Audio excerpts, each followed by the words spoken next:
देशमुखांची शपथ आहे. मंत्र्याला मंत्रिमंडळातून बाहेर काढा.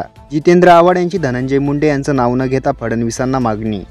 जळगावच्या पाचोरा घरातील कृषी सेवा केंद्राला आग. अग्निशमन दलाकडून आगीवर नियंत्रण. सुदैवाने कोणतीही जीवितहानी झाली नाही. शाळेतील स्नेहसंमेलन कार्यक्रमात अस्वस्थ वाटत असल्याने एका विद्यार्थिनीला चक्कर आली. शिक्षकांनी तातडीने तिला रुग्णालयात दाखल केलं. मात्र तोपर्यंत या मुलीचा हृदयविकाराच्या झटक्याने मृत्यू झाला.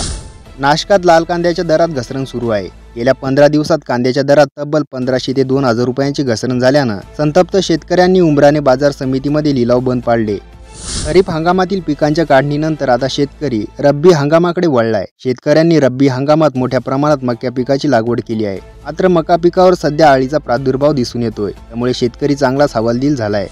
खरीप हंगामातील नुकसान भरून काढण्यासाठी कापूस आणि सोयाबीन उत्पादक शेतकऱ्यांना प्रति हेक्टरी 5000 रुपये अनुदान देण्यात येणार असल्याचं राज्य शासनाकडून जाहीर करण्यात आलंय. मात्र जळगाव जिल्ह्यातील शेतकऱ्यांना कापूस आणि सोयाबीनचं अनुदान मिळालं नाहीये. शेतकऱ्यांना कृषी विभागाच्या फेऱ्या माराव्या लागतायत. सोलापूर येथील कृषी उत्पन्न बाजार समितीमध्ये 10-15 दिवसांपूर्वी कांद्याला प्रति क्विंटल 3500 रुपयांचा सरासरी दर होता. उच्चांकी दर 7000 रुपयापर्यंत मिळत होता. पण आता आवक तेवढीच असताना देखील कांद्याचे सरासरी दर हे तब्बल 2000 रुपयाने घसरलेले आहेत. रेशन कार्डवर 1000 रुपये देण्याबरोबरच गहू, हरभरा, तांदूळ आदी खाद्यपदार्थ मोफत देण्याचा सरकारचा विचार आहे. मात्र या रकमेचा लाभ फक्त त्यांनाच मिळेल ज्यांनी KYC केलाय.